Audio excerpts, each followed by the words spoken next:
নমস্কার। আজ আমরা শুনবো শ্রী শ্রী মায়ের কথা। শ্রী শ্রী মা সারদা দেবী তার এক ভক্তকে খুব বকছেন। বলছেন, তোমার কি এমন করা উচিত যাতে ঠাকুরের দুর্নাম হয়? কিন্তু মা কেন এমন কথা বললেন, কাকে বললেন, আমরা শুনবো আজ সেই কথা। অমৃত সুরলহরীতে সবাইকে স্বাগত জানাই। মায়ের কৃপায় আশা করি আপনারা সকলে খুব ভালো আছেন, সুস্থ আছেন। শ্রী শ্রী মায়ের কাছে অনেক ভক্তই আসতেন। সেই ভক্তেরা কেউ মায়ের সঙ্গে খুব খারাপ আচরণও করতেন, কেউ কেউ আবার কেউ কেউ মায়ের সঙ্গে খুব ভালো আচরণ করতেন। মায়ের কাছে এসে যার যা সমস্যা ছিল সব সমাধান হয়ে যেত। কোনো অসহায় মানুষ মায়ের কাছে এসেছেন অথচ খালি হাতে ফিরেছেন এমন কখনো হয়নি। কোনো রোগ শোক ব্যাধিতে কোনো মানুষ এসেছেন মায়ের কাছে সুস্থ হওয়ার জন্য, তিনি খালি হাতে ফিরেছেন এমন ঘটনা কখনো ঘটেনি। শ্রী শ্রী মা হলেন আমাদের ভগবতী। তিনি কৃপাময়ী, তিনি করুণাময়ী। তিনি করুণা করে ভক্তের মনোবাঞ্ছা পূর্ণ করছেন, আমরা বারবার দেখছি। তো এখানেও আমরা শুনবো মায়ের এক ভক্তের কথা। চলুন তাহলে শুনে নি শ্রী শ্রী মায়ের সেই ভক্তের কথা। মা সারদা দেবী আমাদের এই জগৎকে উদ্ধার করতে এসেছিলেন। তিনি জগৎকে উদ্ধার করেছেন। আমরা তার কথা নিতে পারলে আমরা ভালো থাকব। আজও তিনি করে যাচ্ছেন, কিন্তু আমরা হয়তো আমাদের সেই দৃষ্টিভঙ্গি নেই দেখার, তাই আমরা দেখতে পাই না। তো আজকে শুনবো মায়ের কথা। মায়ের কাছে অপ্রকৃতিস্থ ছেলে অর্থাৎ মানসিক বিকারগ্রস্ত মানুষ এসেও কিভাবে সুস্থ হয়ে ফিরে যাচ্ছেন। একদিন এক ভক্ত তার অপ্রকৃতিস্থ ছেলেকে নিয়ে শ্রী শ্রী মায়ের কাছে গেছেন। ছেলেটি শ্রী শ্রী মায়ের কাছে গিয়ে নানা প্রকার এলোমেলো কথা বলছে, যেমন খিদে পেয়েছে, খেতে দে ইত্যাদি। মা প্রসাদ দিলেন। সে খেতে খেতেই উচ্ছিষ্ট প্রসাদ এদিক ওদিক ছড়াতে লাগলো। তার মা যিনি ছিলেন তিনি বিরক্ত হয়ে বললেন, ঠাকুর বাড়ি এটা, এঁটো ছড়াচ্ছ? ক্ষমাশীলা শ্রী শ্রী মা কিন্তু স্নেহ ভরে বললেন, থাক, ওর খাওয়া হলে তুমি এঁটো পেরে দিও। একটি খ্যাপা ভক্ত মায়ের কাছে আসতেন। খ্যাপা ভক্তটি একজন সঙ্গীর সঙ্গে একবার শ্রী শ্রী মায়ের কাছে এসেছিল দুর্গাপুজোর সময়। অষ্টমীর দিন দুইজনে পদ্মফুল সংগ্রহ করে শ্রী শ্রী মায়ের পায়ে অঞ্জলি দিল। খ্যাপা ভক্তটি শ্রী শ্রী মাকে বলল, মা আমায় সন্ন্যাস দাও। দেখা দেখি অপরটিও সন্ন্যাস চাইল মায়ের কাছে। শ্রী শ্রী মা হেসে তাদের বলেন, সব হবে বাবা, চিন্তা কি? খ্যাপা ভক্তটি জেদ করে বলল, তার সন্ন্যাস দিতেই হবে মা, আমাদের গেরুয়া দাও। শ্রী শ্রী মা তখন গম্ভীর হয়ে বলেন, গেরুয়ায় কি হবে বাবা? গেরুয়াতে কি আছে? তোমরা তো বিয়ে করনি, সন্ন্যাসী তো আছোই, আর যা যা দরকার সব ক্রমে হবে। খ্যাপা ভক্তটি আবার বলল, মা আমার ইচ্ছা হয় পৈতে কাপড় চোপড় ফেলে দিয়ে তৈলঙ্গ স্বামীর মতো সর্বদা ভগবত চিন্তায় বিভোর হয়ে থাকি। শ্রী শ্রী মা তখন হেসে বলেন, হবে বাবা, হবে। এই যে মায়ের আশ্বাস, অভয় বাণী কিভাবে ফলবে শুনুন। খ্যাপা ভক্তটি অস্থির ভাবে বলতে লাগলো, মা দি ফেলে, পৈতে কাপড় ফেলে দি। কেবল কথায় নয়, কাজেও করতে যাচ্ছে দেখে শ্রী শ্রী মা ব্যস্ত হয়ে বললেন, থাক না, থাক না, সময় হলে আপনিই খসে পড়বে। এতেও শান্ত না হয়ে খ্যাপা ভক্তটি শ্রী শ্রী মাকে বলল, মা ঠাকুরের পাগলামির একটু ছিটে ফোঁটা আমায় দাও, আমায় পাগল করে দাও। আবার বলল, মা ভক্তি টক্তি কিছুই দিচ্ছ না, ঠাকুরকে দেখাবে না? শ্রী শ্রী মা আবার বললেন, সব হবে বাবা, সব হবে। ভক্তটি এমনই খ্যাপা যে মধ্যাহ্নে প্রসাদ পেতে বসে শ্রী শ্রী মাকে বলল, মা একই পায়েস রেঁধেছ, একটুও ভালো হয়নি। সকাল থেকে এত অত্যাচারেও ক্ষমাশীলা শ্রী শ্রী মা হেসে বললেন, কি করব বাবা, এখানে দুধ তেমন পাওয়া যায় না। একজন প্রাচীনা ভক্ত কেদারের মা কাছেই ছিলেন। তিনি বললেন, বেশ তো বাবা, তোমরা সব ছেলে আছো, খুব করে জিনিসপত্র এনে দিও, মা ভালো করে খাওয়াবেন। সে কথায় কান না দিয়ে খ্যাপা ভক্তটি বলল, মা এবার কিন্তু খেয়ে পেট ভরল না, আবার এসে পেট ভরে খেয়ে যাব, আর উদ্বোধনে আমায় আর একবার দেখা দিও।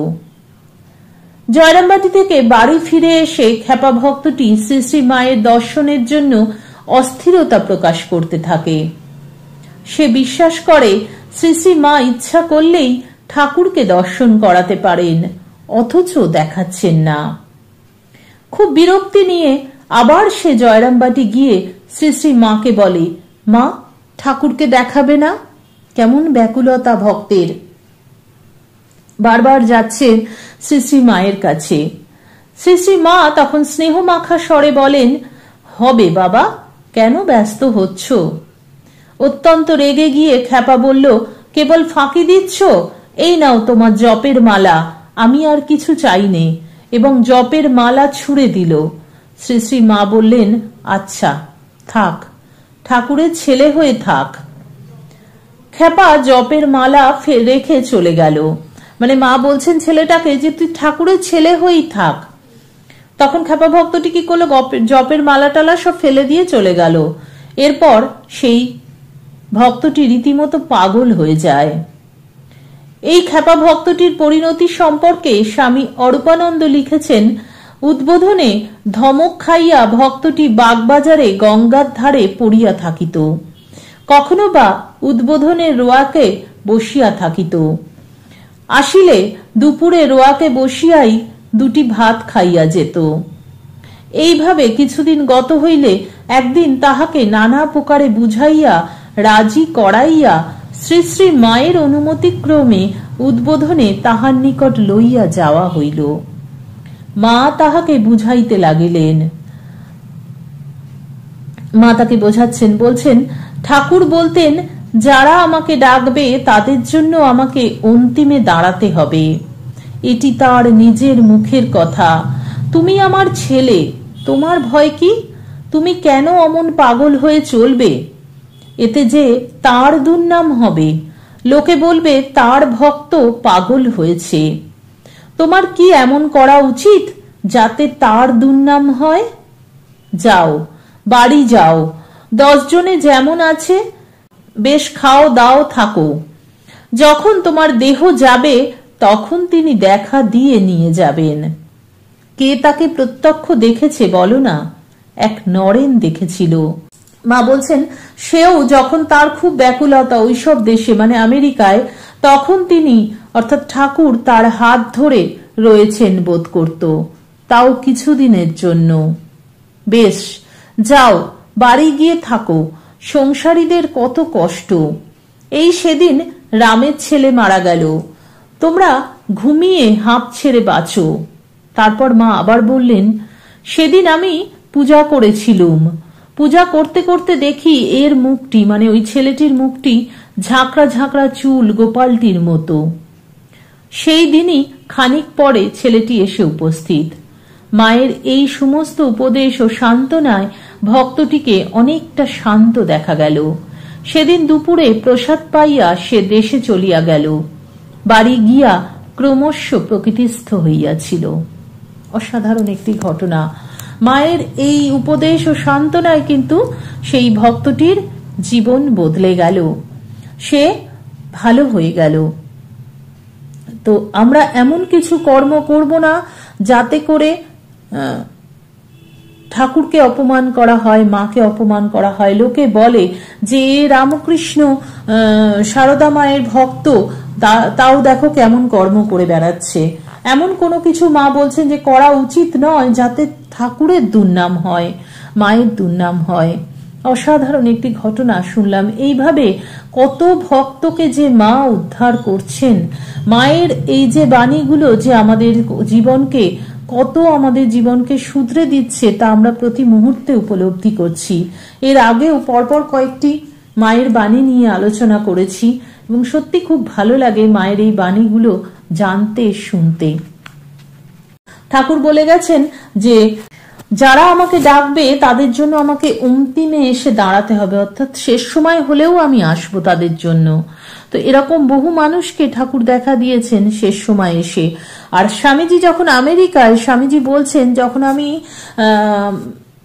একটা সপ্তাহে 10টা 12টা বা তারও বেশি বক্তৃতা দিচ্ছি, তখন বক্তৃতার কথাগুলো আমি খুঁজে পাচ্ছি না, কোথা থেকে কি বক্তৃতা দেব।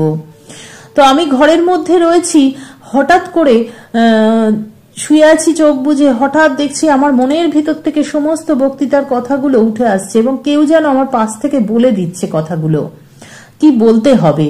তো পরবর্তীকালে স্বামীজি যখন বক্তৃতাগুলো তো স্বামীজি করে এসছেন, কিন্তু পাশের ঘরে যিনি ছিলেন তিনি বলছেন যে আপনি কার সঙ্গে রাত্রিরে কালকে কথা বলছিলেন, জোরে জোরে বক্তৃতা করছিলেন?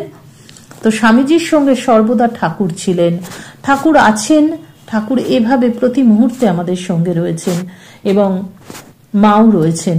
আমরা যে ভয় পাই যে কি হবে কি হবে, এই যে ভক্তটি বারবার ব্যাকুল হচ্ছে, কি হবে মা, আমাকে ঠাকুরকে দেখাও, আমি দীক্ষা নেব না, আমি জপের মালা ছুঁড়ে ফেলছেন, কত কি করছেন। মা বারবারই কিন্তু একটা কথাই বলছেন, হবে বাবা হবে, ব্যস্ত হয়েও না।